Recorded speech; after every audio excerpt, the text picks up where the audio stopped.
네, 안녕하십니까. 102회 전국체육대회 기념 제59회 한국체육학회 학술대회 스포츠 사회학 분과의 발표를 하게 된 강호석입니다. 저는 코치 교육, 한국 엘리트 스포츠 변화의 시작이라는 주제로 오늘 발표를 하게 되었습니다. 현재 스쿼시 국가대표 감독으로서 스쿼시 연구에도 연구 활동도 하고 있지만은 제가 2011년도 그 경기 지도자 연수죠. 지금으로 치면 이제 스포츠 지도사 연수인데 그 연수에서 제가 부족한 점을 느끼고 스쿼시뿐만 아니라 이제 코칭과 심리학에 대해서 이제 관심을 갖게 됐고 지금 이제 같이 이제 공부를 이제 병행하고 있는 상황입니다. 사실 제가 오늘 발표할 내용은 코치 교육과 또 코치에 대한 내용인데요. 지금 슬라이드에서 이렇게 보시는 바와 같이 여러 가지 그런 그 한국 엘리트 스포츠는 사회적인 요구에 지금 빠져 있다고 생각이 듭니다. 그래서 한국 엘리트 스포츠는 지금 혼란기라고도 할 수 있습니다. 여러 가지 문제로 인해 외부로부터 변화도 요구받고 있고요. 또 한쪽에서는 엘리트 체육을 혁신의 대상으로 그동안 모든 일들이 마치 잘못된 것이다라는 어떤 그 주장을 하면서 다 바꿔야 된다 이런 요구도 받고 있고 또 다른 한편에서는 잘못된 것은 맞지만 다 바꾸는 게 아니라 잘된 것과 잘못된 것에 대한 구분을 통해서 또 엘리트 체육이 갖고 있는 사회적 역할에 대해서는 강화를 요구를 하고 있습니다. 사실 지금은 서로 간에 동상이몽으로서 사실은 방향성을 잃고 있다는 점이 매우 안타깝긴 합니다만 사실 합니다만 어쨌든 지금 우리 한국 엘리트 스포츠는 지금 혼란기가 맞지 않나라는 생각을 하고 있습니다. 여기 계시는 분들은 이번 도쿄올림픽을 어떻게 보셨는지 굉장히 궁금합니다, 저는. 사실 이번 도쿄올림픽의 결과를 보면 확실히 한국 스포츠의 정책은 조금 극단적이고 서로 간에 합의점은 없다라는 생각도 듭니다. 일본에 뒤처지는 상황에서 이제 올림픽을 즐겨야 된다는 말을 이렇게 하고 있는데 지고 있는데 어떻게 즐기지라는 이런 생각도 들고요. 반대로 또 어, 즐기라는 말을 하지만 국민들의 그 시각의 차이일 수도 있지만 인기 종목인 야구나 축구에서는 또 국민적인 지탄을 또 이렇게 하고 있는 상황이죠. 그래서 어떻게 보면은 우리 올림픽에 출전하는 우리 종목들이 국민들의 관심 밖에 벌어져 있지 않았나라는 그런 위기가 결국은 즐겨야 된다라는 어떤 그런 걸로 오도되지 않았나 혼자 이렇게 생각도 사실은 해봤습니다. 어쨌든 저는 제가 이번 올림픽을 보면서 느낀 거는 즐길 수 없는 것을 즐겨야 한다라는 강요에 빠지지 않았나라는 생각도 사실 해보게 되었습니다. 최근에 우리나라 스포츠 육상에서 획기적인 그 이슈가 하나 있었습니다. 김서진이라는 학생인데요. 이 학생은 9살 때 홈스쿨링을 시작을 했고 메이저리그 야구를 보면서 야구 선수가 되어야 되겠다는 생각을 했습니다. 그러면 당연히 야구부에 들어가야 되는데 이 학생은 혼자서 유튜브를 보면서 야구 서적도 찾고 그 다음에 또 좋은 코치분들이 있으면 찾아가서 배우고 또 아카데미 같은 곳에서 배웠죠. 그런데 이 선수가 지금 17살의 나이에 롯데 자이언츠에 거의 프로야구 드래프트는 10대 1 정도의 경쟁률이 있죠. 거기에 어, 검정고시라는 말은 제가 안 하려고 했는데 이 학생이 이제 검정고시를 통해서 학력을 갖추어서 이번에 드래프트에서 지명을 받게 됐는데요. 굉장히 앞으로 우리나라 스포츠 육성에 대해서 굉장히 큰 어떤 변화를 예고하는 그런 사례라고 저는 생각이 들고요. 또 잘 아시는 신유빈 선수라든지 또 이번에 수영에서 했던 황선우 선수 이 선수도 결국은 대학 진학보다는 실업팀행을 선택했고 신유빈 선수는 고등학교 진학 대신 또 실업행을 지금 선택해서 지금 도쿄올림픽에서 굉장히 좋은 활약을 보였습니다. 또 하나 또 구현우 선수나 이현지 선수라는 테니스 선수 여기 우리 임세미 박사님이 계신데 이 선수들도 본인들의 꿈을 위해서 본인들의 꿈은 당연히 이제 테니스 선수로서 최고의 선수가 되는 거겠죠.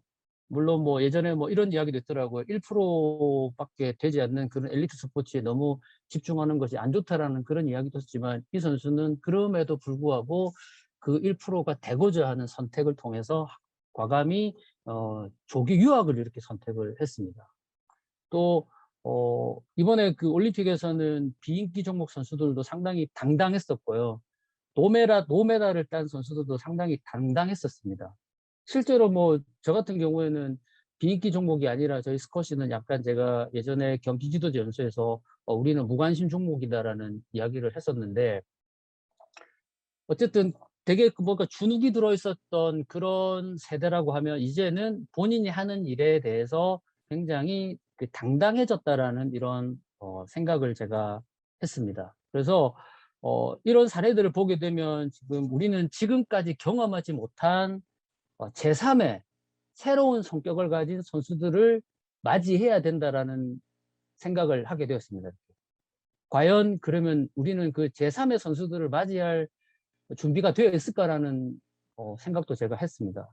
아마 준비가 되어 있을까요? 라는 제가 질문을 던지면 여러분들 마음속에서 각자 이렇게 아마 대답을 하게 되면 준비가 되지 않았다라는 생각을 하게 될 겁니다. 왜냐하면 준비가 되었다면은 지금 슬라이드에 나오는 선수들처럼 이런 사례들이 나오진 않았겠죠.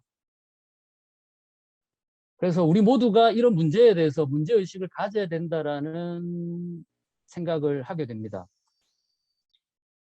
또 2020 도쿄올림픽은 그동안의 올림픽과는 좀 다른 변화를 볼 수 있는 대회였습니다. 선수들이 자기 표현이 확실해졌고 젠더 문제나 성적을 바라보는 시선도 바뀌었습니다. 한국의 경우에는 올림픽 4위의 영웅들도 생겨났었습니다. 과거에는 사실 상상할 수 없었죠. 은메달을 따도 선수들이 굉장히 그 약간 그 뭐랄까 죄의식이라고 할 수 있는 그런 상황이었습니다. 이제는 올림픽이 단지 국가 간의 메달 경쟁이나 체제의 우월성을 홍보하던 틀에서 벗어나 다회적 현상들을 표현하는 무대로 바뀌고 있다는 겁니다. 물론 사실 선수들의 공정한 경쟁은 사실 불편한 가치라고 생각을 합니다만 이런 생각을 하게 되는 이유는 성적도 좋으면서 이러한 변화를 했으면 하는 생각도 들긴 합니다. 그러니까 우리는 우리의 저조한 결과를 즐겨야 한다는 식의 어떤 그런 정당화를 하지 않나라는 생각도 하고요. 옆에 있는 선수를 보게 되면 휘테커 선수인데요. 사실 모두가 즐겨야 된다, 뭐 패배한 선수들에게도 박수를 보내야 된다라는 거 했었을 때 영국의 휘테커 선수는 시상식에서 본인이 은메달을 따고 그 은메달을 목에 걸지 않고 호주머니에 넣게 됩니다. 그래서 여러 가지 언론의 지탄을 받게 됐는데 그 선수가 이런 말을 했습니다. 선수라면 금메달을 따기 위해 올림픽에 참가한다. 오늘 같은 기분은 다시 느끼고 싶지 않다. 그리고 이 선수는 뭐 많은 비난이 일었지만은 사실 선수의 본질은 올림픽에 참가하는 본질은 우정도 있고 프렌드실립도 있고 여러 가지 있겠지만 어쨌든 그들이 갖고 있는 목표를 달성하는 무대에서 최선을 다해서 목표를 달성하는 거라고 생각을 합니다. 근데 우리 같은 경우에는 그런 목표를 달성하기 위한 그런 노력을 성적 지상주의에 빠져 있다라는 그런 어떤 걸로 좀 폄하하지 않고 있나라는 생각도 듭니다. 스포츠에서 만약 뭐 과정만 있다 그러면은 그건 뭐 스포츠라고 할 수 있을지라는 생각도 하게 되고요. 그래서 저는 한국 엘리트 스포츠 사회적 변화를 요구받고 있는 이 상황에서 한국 엘리트 스포츠 변화의 주체를 코치라고 저는 생각을 합니다. 그래서 코치에 대해서 집중을 해야 되고 오늘 그 코치에 대한 이야기를 해보고자 합니다.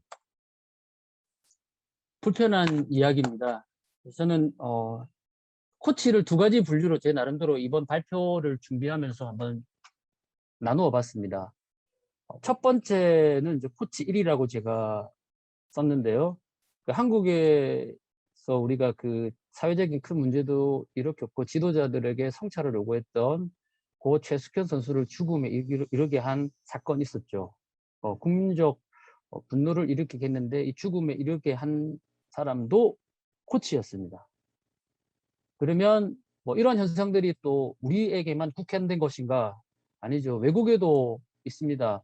미국 스포츠계를 발칵 뒤집어 놓았던 여자 체조 코치의 성폭행 사건이죠.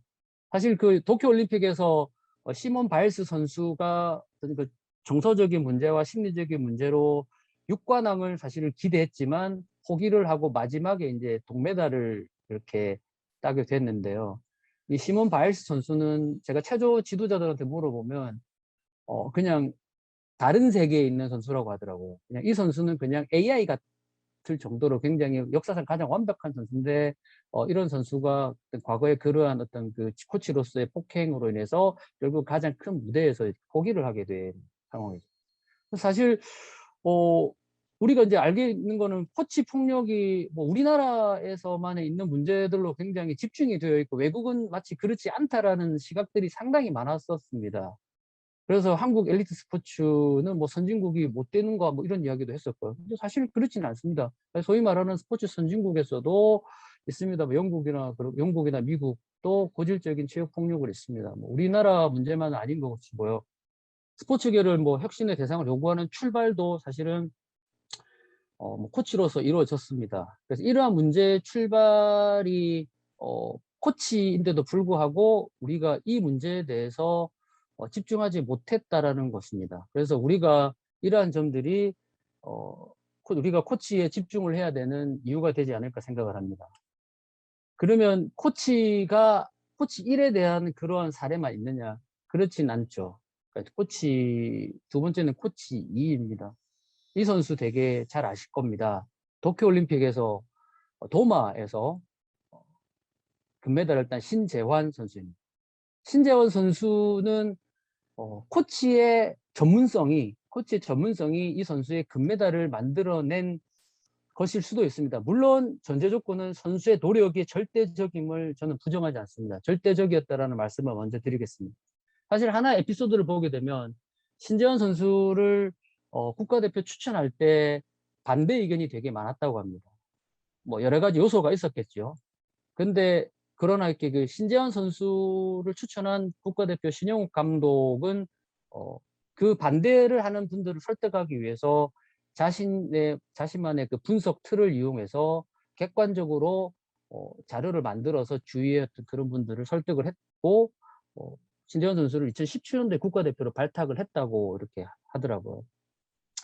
만약 신영욱 감독이 그때 주변의 만류에 수긍을 해서 신재환 선수를 발탁하지 않았다고 하면은 이번 도쿄올림픽에서 신재환 선수의 금메달이 과연 있었을까라는 생각을 하게 됩니다. 결국은 지도자의 코치의 근거 있는 코칭이 신재환 선수의 금메달에 가게 되는 그런 사례라고 볼 수 있는데요. 신영욱 감독은 역시 그 공부도 되게 많이 하고 있는 지도자로서 제가 신영욱 감독 그 분석한 자료를 보게 되면 굉장히 전문적인 생각이 들었습니다. 물론 이제 신영욱 감독도 운동 역학 박사학위를 갖고 있을 정도로 공부를 되게 열심히 하고 있는 코치죠. 가운데 있는 사진은 최영석 태국 태권도 대표 감독입니다. 이번 도쿄올림픽에서 태국의 유일한 금메달을 안겨 주었습니다. 사실 이분은 얼마 전에 이제 그 태국에 귀화를 요청을 했다고 합니다. 사실 이 최영석 감독이 했던 말이 굉장히 와닿는데요. 태국의 어려운 사람들을 돕고 태권도뿐만 아니라 스포츠 외교 쪽으로 활발하게 활동을 하고 싶다는 말을 했습니다. 굉장히 지도자로서 본받을 만한 그런 분인데 최영석 감독의 사례는 뭐 코치의 사회적인 영향력을 볼 수 있는 사례라고 볼 수 있습니다. 세 번째 이제 왼쪽에 있는 사진은 저희 스쿼시 감독인데 폴 아시안테라는 감독입니다. 미국 트리니티 대학이라는 대학의 스쿼시 감독을 맡고 있습니다. 이분은 미국 대학 스쿼시 리그에서 트리니티 대학을 12연패로 이끌었습니다. 그 전까지는 스쿼시를 제일 잘했던 대학은 하버드 대학 스쿼시부였거든요. 그래서 하버드 대학을 스쿼시로 이긴 트리니티 대학, 그게 12년 동안 지속되다 보니까 트리니티 대학이 실제로 미국 대학 랭킹에서 상승을 하게 되는 뭐 이런 현상이 나타났다고 하고, 실제로 트리니티 대학 스쿼시부 출신들이 미국 월스트리트 저널에 다양한 애널리스트로서 활동을 되게 많이 하고 있다고 이렇게 들었거든요. 이분이 이제 쓴 책이 그 두려움 속으로라는 책인데, 올해 그 12연패를 기록한 책인데, 이 책이 올해 우리나라에도 출간이 됐는데, 양궁 대표팀이, 도쿄올림픽 양궁 대표팀 선수들이 이 책을 읽고 상당히 지도자분들도 많이 이렇게 공감을 했다고 하더라고요. 했습니다. 그래서, 스쿼시, 스쿼시인으로서 굉장히 조금 뭐랄까, 못하긴 한데, 여기서 하나 볼 수 있는 거는 종목을 바라보는 시선인데요. 뭐 우리나라에서는 과연 그럴까라는 생각을 하지만, 트리니티 대학을 미국 대학 리그의 12연패를 이끈 감독에게 미국 올림픽위원회는 올해의 코치상, 스쿼시가 올림픽 종목도 아니고 올림픽도 아닌데, 올림픽 금메달을 딴 것도 아닌데, 이분에게 2번이나 이렇게 그 올해 코치상을 줬다라는 거에서 보게 되면, 스포츠를 바라보는 시각이 우리보다는 조금 더 넓지 않나라는 이런 생각도 하게 됐습니다. 그리고 뭐 더 이상 말이 필요 없는 히딩크 감독이죠. 2002년 우리나라를 열광에 빠져들게 만들었는데, 사실 우리는 히딩크 감독을 통해서 축구가 많이 변했다라는 것도 알고는 있으나, 그러면 히딩크 감독이 했던 그 역할에 대한 어떤 그 부분에 대한 분석이나 이런 것들에 대해서는 좀 더 방관하지 않았나라는 생각도 합니다. 그래서 사실은 코치가 갖고 있는 이 사례들을 보게 되겠지만, 이 코치가 갖고 있는 이런 영향력에 대해서 우리는 간과했고, 사실상 그 코치 교육에 대해서는 더더욱 더 형식적이지 않나라는 생각을 했습니다. 그래서 헨리 아담스는 역사학자가 말을 했듯이 코치의 영향력은 영원하다. 그리고 그 영향의 끝은 알 수 없다는 말처럼, 우리는 코치가 갖고 있는 영향력을 앞서 두 분의 발표자께서 하셨던 내용에 이어서 저희들이 좀 주목을 해야 되는 것 같습니다. 그래서 코치 1보다는 당연히 코치 2에 저희들은 코치 2에 당연히 코치 2가 우리나라 코치들이 되어야 되겠죠. 그래서 저는 그 한국 엘리트 스포츠가 지금 혼란기에 빠져 있는데, 이 혼란기에 빠져 있는 거를 조금 더 방향성을 설정할 수 있다는 부분은 이제 코치 교육이라고 생각을 하고 있습니다. 제가 그 해외 코치 교육 사례를 한번 들어보겠는데요. 글로벌 코치 컨퍼런스라는 겁니다. 2019년 일본에서 열렸는데요. 뭐 제가 제가 직접 참가를 했었는데요. 아래 사진은 이제 그때 찍은 사진들입니다. 비유럽에서 열린 첫 번째 컨퍼런스라는 데에서 놀랐고, 그 비유럽에서 열린 첫 번째 컨퍼런스가 일본이었다는 데에서는 더욱더 놀랐습니다.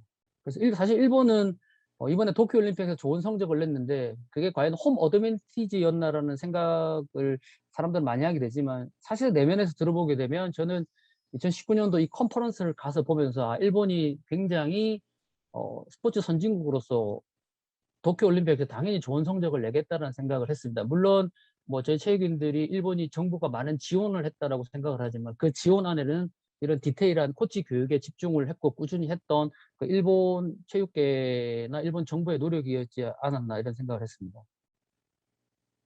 그 ICC는 1997년에 그 15개국 유럽 15개국이 이렇게 모여서 이렇게 만들었는데요. 뭐 국가 간의 전문적인 코칭 기술을 공유하고 지식, 윤리, 강령 등을 서로 공유하면서 스포츠의 가치를 도모하기 위해서 만들었다고 합니다.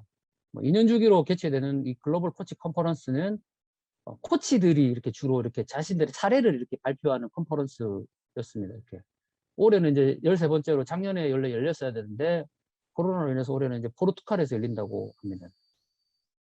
사실 일본을 비롯한 미국, 영국 등 이런 스포츠 선진국들은 이러한 컨퍼런스를 통해 코치의 질적인 성장과 그 각 나라의 코칭 방법을 교류하면서 이제 이렇게 코칭법을 발전시키고 있는데, 안타깝게도 우리나라는 이 컨퍼런스의 존재를 모를 정도로 저희는 코칭에 대한 어떤 그런 부분에서 간과가 많이 되었습니다.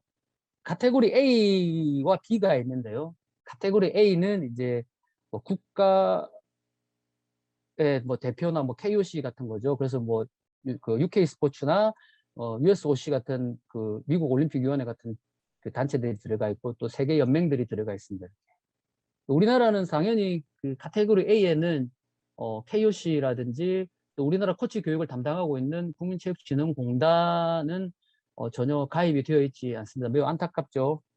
그러나 다행히 코치 카테고리 B에 코칭 능력 개발원이 소속이 되어 있더라고요. 실제로 제가 거기 갔었을 때 코칭 능력 개발원 원장님이셨던 성함 생각이 안 나는데 그분 직접 오셔가지고 직접 발표도 하시는 모습을 보면서 굉장히 그나마 그래도 우리가 연결고리는 있다라는 이런 생각을 제가 했습니다.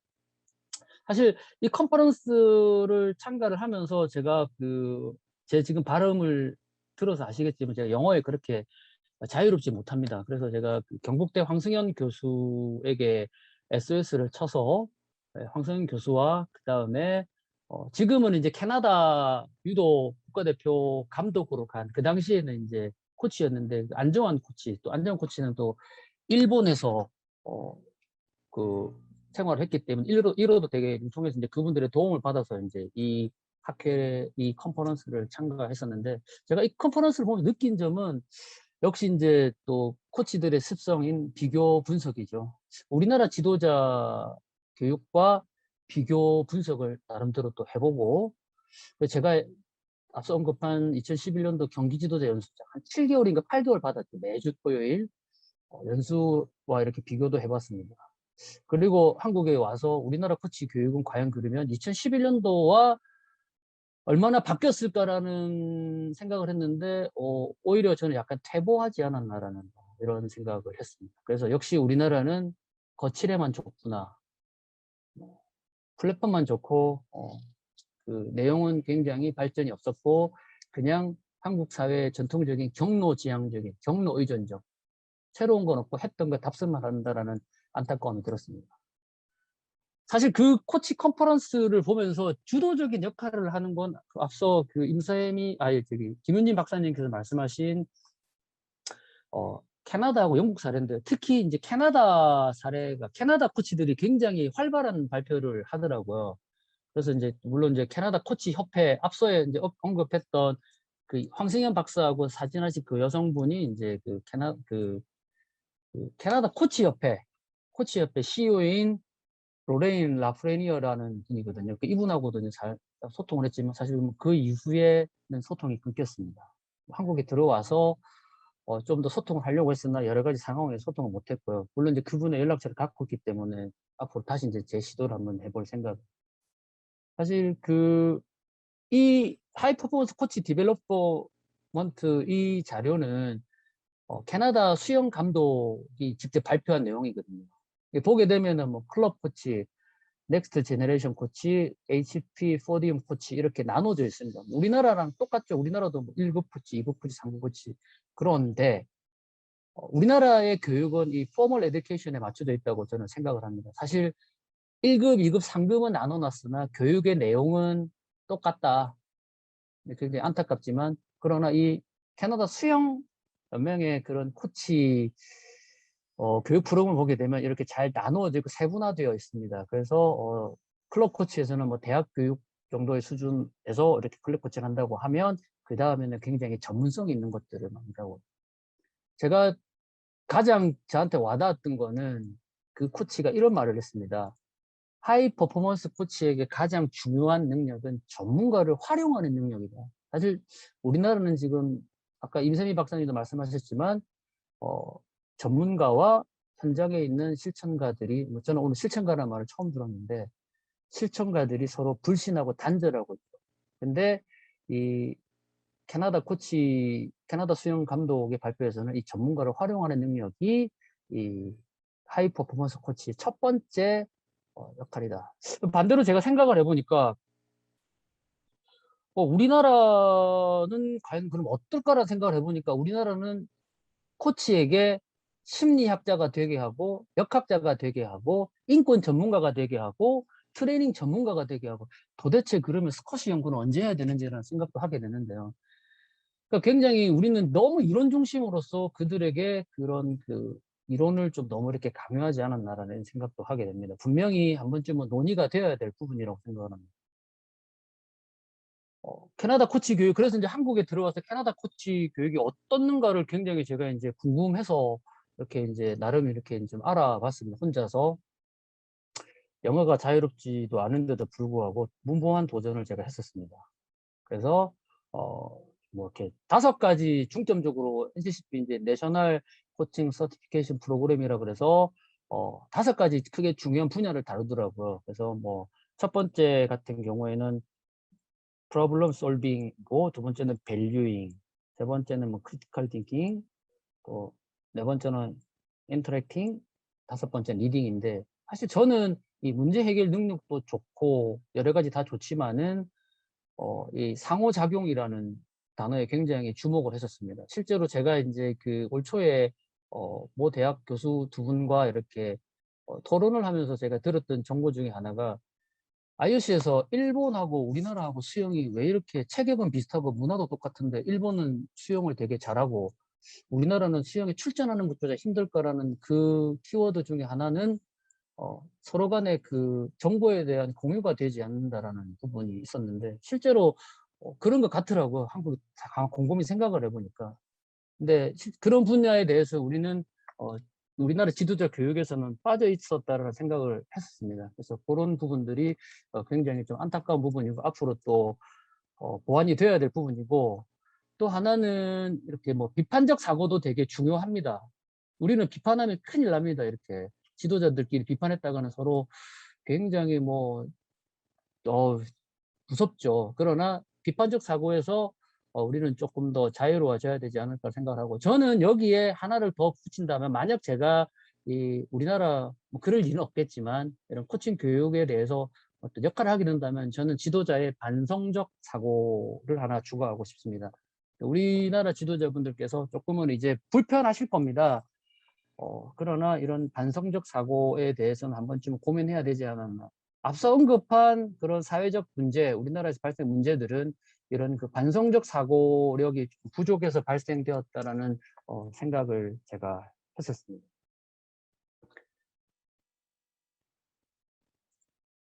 이 내용은 이제 그 실제로 이제 내셔널 코칭 서티피케이션 프로그램 NCCP의 지도자 내용인데요. 이 내용은 제가 직접 조사한 건 아니고, 앞서 있는 내용하고 이 내용은 이제 제가 캐나다에 있는 그 토론토 대학 토론토 대학 여자 스쿼시 코치분께 제가 이제 연락을 해서 그분에게 받은 자료입니다. 그분이 직접 이 그 NCCP 교육을 받았다고 하더라고요. 그래서 이제 그분한테 제가 요청을 해서 이렇게 받았습니다. 여기 보게 되면 뭐 윤리적 결정도 되게 중요하고요. 그래서 사실 좀 여기는 되게 실질적이다, 구체적이다라는 생각을 되게 했었습니다. 우리는 너무 뭉뚱그렸습니다. 윤리적 결정이라든지, 뭐 사실 코치로서 여성과 성소수자에 대한 교육, 그다음에 뭐 선수 안전, 선수의 건강과 웰빙, 우리는 다 하나로 딱 귀결하지 않습니까? 스포츠 인권. 네. 너무 광범위하더라고요, 그 인권이라는 말이. 저는 사실 여기서 제일 중요한 거는 맨 마지막에는 세이프티에 저는 좀 공감을 했는데, 지금 우리가 지금 안고 있는 문제들이 이 세이프티라고 저는 생각을 하거든요. 그래서 앞서 언급한 또 제가 올해 했던 그 교수분들과 토론에서 나왔던 내용이, IOC도 이 세이프 가딩 어슬리스에 대해서 굉장히 연구를 많이 하고 있다고 합니다. 운동선수 보호 프로그램이죠. 실제로 이제 한국에서도 그런 연구들이 이루어질 거라고 저는 기대를 하고 있습니다. 그래서 스포츠 인권이라는 이런 광범위한 용어보다는 명확하게 운동선수 보호 프로그램이라는 말을 하는 것이 더 와닿지 않을까라는 생각을 저는 했습니다. 물론 이 부분에 대해서는 추후에 논의가 필요하겠지만, 또한 이 그 NCCP 교육에서는 선수만 존중하는 것이 아니라 코치 존중도, 코치 존중 교육도 한다 그러더라고요. 그래서 우리나라도 지금 코치에 대한 시각을 바꿔서 코치 보호 프로그램도 한번 고민을 해봤으면 하는 생각도 듭니다. 이 자료를 저한테 보내준 분, 캐나다 토론토 코치 분이 사실 제 제자입니다. 제 제자인데, 이 제자는 운동선수 출신이 아니라 제가 아카데미를 할 때 동호인으로서 스쿼시를 좋아했던 분인데, 캐나다로 직장을 구하면서 가서 자기가 부업으로 이렇게 스쿼시를 하다가 이제 캐나다 코치를 하게 됐는데, 제 제자에게 물어보니 캐나다 코치는 어때라고 물어보니까 캐나다 코치 교육은 누가 해? 이러니까 제가 그 친구가 하는 이야기가 캐나다 코치는 코치들이 합니다. 코치들이 현장 사례 중심으로서 NCCP 교육을 합니다. 야, 그럼 뭐 대학 교수님들 안 하셔? 라고 물어보니까 대학 교수님들 왜 하지라는 반문을 왜 대학 교수님들이 해야 되죠라는 그런 반문을 하길래 상당히 당황을 했었습니다. 그래? 우리라는 굉장히 다르죠. 그죠? 우리는 40년간 거의 그 교수님들 중심으로 이렇게 됐는데 제가 그게 틀렸다는 이야기 결코 아닙니다. 그러나 해외 사례에서 보듯이 현장 적용 가능한 그런 그 교육이 필요하다라는 필요성은 느껴집니다. 그래서 조금은 불편하시겠지만 냉정하게 우리 교수님들께서도 좀 고민을 해봐 주셨으면 하는 생각을 갖고 있습니다. 또 하나 중요한 거는 이제 우리나라는 보수 교육이 없습니다. 저도 2011년도에 1급 지도자 그 자격을 취득했는데 그 이후에 보수 교육은 없었습니다. 그래서 저는 뭐 제가 거기서 공감을 했기 때문에 제 스스로 이제 주변에 많은 분들에게 이렇게 공부를 했었는데 이 NCCP를 보게 되면 이 코치 자격을 취득한 이후에 추가 교육을 해야 된다고 하더라고요. 그래서 5년간 20점을 따야지 코치 자격이 유지된다고 하더라고요. 그러니까 한 교육당 1점이라고 하더라고요. 1년에 4번의 교육은 받아야 되는 거죠. 앞에 나왔던 그런 여러 가지 교육들 중에서. 그리고 특이한 거는 우리도 이제 지도자 등록을 하게 되는데 그 등록이 단지 그냥 뭐 이번에 추가된 거는 뭐 폭행이 있었냐, 뭐 그다음에 뭐 이 사람이 어느 팀 소속이냐 이런 단편적인 것이 아니라 이렇게 보시게 되면은 세밀하게 교육을 얼마나 이수했었냐 이런 그런 지도자 교육에 대한 체계적인 관리가 되어 있었는데 저희들도 앞으로 이런 교육들을 조금 했으면 이 부분을 좀 이렇게 벤치마킹을 해서 저희도 좀 했었으면 하는 생각이 듭니다. 좀 더 전문적인 체계적인 관리가 필요하다고 생각합니다. 캐나다 이야기만 하면 안 되고, 이제, 저희의 영원한 라이벌인 숙적 일본이죠. 이제 뭐 사실 일본하고 우리하고는 숙적이 아니죠. 저희는 이제 일본에게 모든 면에서 뒤처져 있죠. 뭐 코치, 그 중에서 제일 뒤처져 있는 건 안타깝게도 교육입니다. 물론 교육이, 뭐 우리가 더 먼저 교육의 체계는 만들었던 걸로 알고 있는데, 일본은 NCD의 내셔널 코치 디벨롭먼트 아카데미라는 거를 만들어서 일본 체육대학과 ICCE와 함께 언급한 ICCE와 협력을 해서 이렇게 운영을 하고 있었습니다. 일본 체육대학은 사립대학이더라고요, 심지어.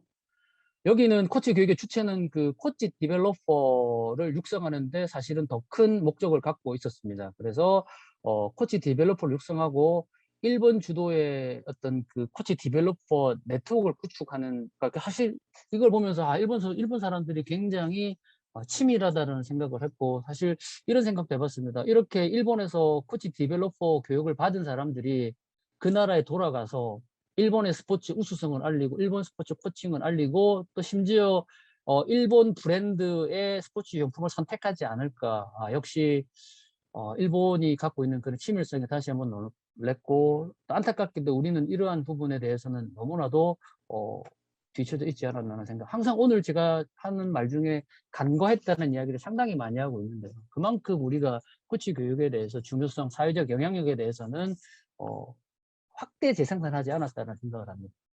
42개국에 110명의 코치 디벨로퍼가 있고요. 약 108개국에, 제가 2019년도에 들었던 내용인데 108개국의 코치들이 와서 교육을 받고 갔다고 하더라고요. 굉장히 부럽기도 하고 한편으로는 늦었지만 또 우리가 추구해야 되지 않을까 이런 생각을 하게 되었습니다. 일본의 코치 교육의 성공 사례인데요. 제가 그 가끔 이렇게 이제 코칭론 교육을 이렇게 의뢰를 받으면 꼭 하는 사람입니다. 이노우에 코세이. 얼마 전에 그 스포츠 경향의 김세훈 기자님께서 자세하게 또 이분의 이야기를 썼는데요. 일본 유도의 부활은 이노우에 코세이라는 이 지도자 한 사람이 사고의 확장에서 시작이 됐다. 2012년도 런던 올림픽에서 일본이 굉장히 처참한 성적을 당했죠. 물론 우리나라 태권도도 그랬지만 2016년 리오 올림픽에서 일본 주도가 화려하게 부활을 하는데 그 부활의 원인은 2012년도 이노우에 코세이라는 지도자에게 전권을 맡깁니다. 이노우에 코세이는 영국에서 일본 JOC의 골든 플랜이라는 프로그램을 활용해서 영국에서 약 2년간 스포츠 코칭과 과학적 훈련에 대해서 이제 공부를 하고 있었다고 하더라고요. 그 이노우에 코세이가 들어와서 나름대로 본인이 했던 그 분석 툴을 이용해서 분석을 해본 결과 기술 유도는 이제 전 세계의 공통적인 현상이다.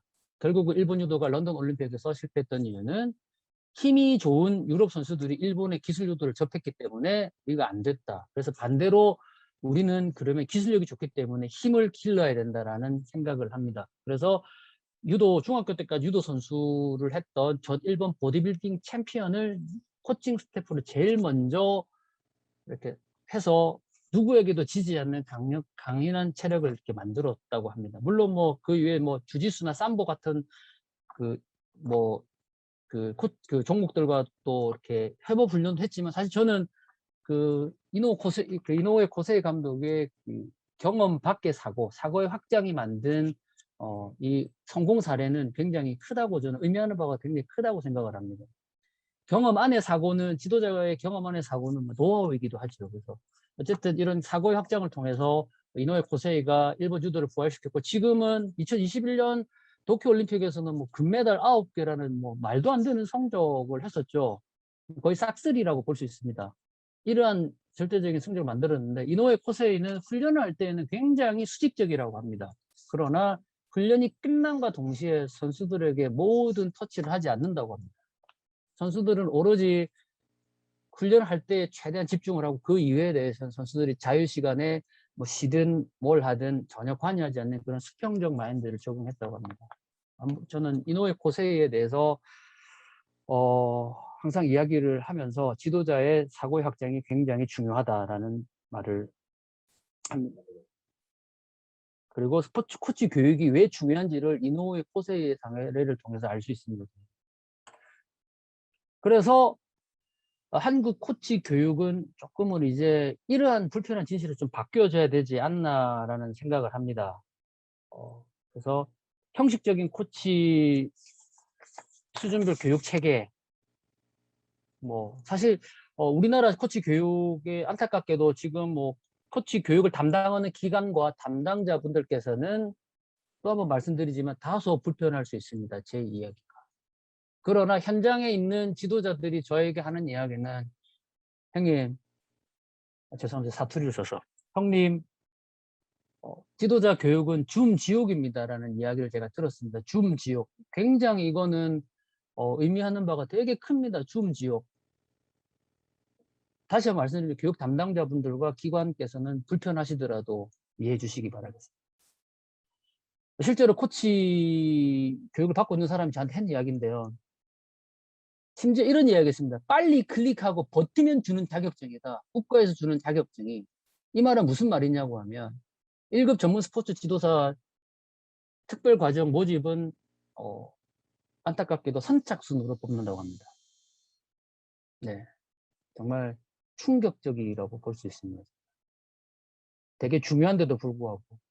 그리고 시간만 버티면 아무런 어떤 게 없이 그냥 시간만 버티면 주는 자격증이 되었습니다. 굉장히 씁쓸합니다. 40년 전에는 완벽하진 않았지만은 앞섰다고 자부했던 우리나라 코칭 교육이 변화를 하지 못한 대가는 앞서 언급한 그런 선수들에게 고스란히 가고 있습니다.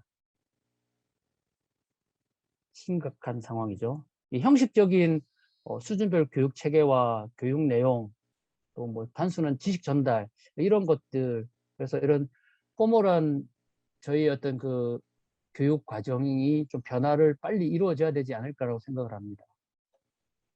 우리는 결국은 코치로 인한 문제점만 부각을 하고 있습니다.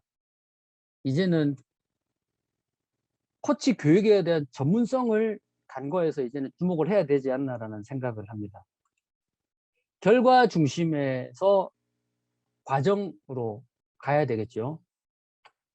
그래서 티칭보다는 지식을 가르치는 것에 초점을 맞춘 티칭보다는 리더를 양성할 수 있는 그 정보 제공의 역할을 조금 변모를 해야 되지 않을까라는 생각을 합니다. 그래서 또한 교육을 통해서 코치 디벨로퍼도 한번 우리나라도 새롭게 한번 양성을 해보고요.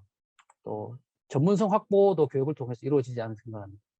그래서 저는 결국은 코치 교육의 목적은 공감이라는 생각을 합니다. 제가 코치 1급 2011년 1급 전문 코치 1급 경기 지도자 교육을 할 때에 김병현 박사님 강의가 굉장히 와닿았습니다. 그분이 첫 번째 했던 이야기가 뭐냐면 여기 계신 여러분들은 완벽하십니까? 라는 말이었어요. 굉장히 충격적이었습니다.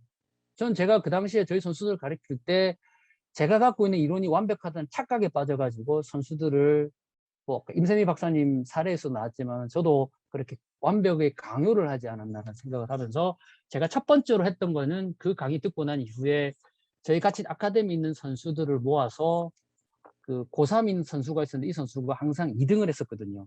이 선수에 대해서 뭐가 부족한지에 대해서 우리가 한번 토론을 해보자라는 걸 했었습니다. 그 당시로서는 뭐제 자랑이지만 상당히 앞서갔던 거죠. 그때에 이것도 녹화되나요? 아, 녹화되는구나.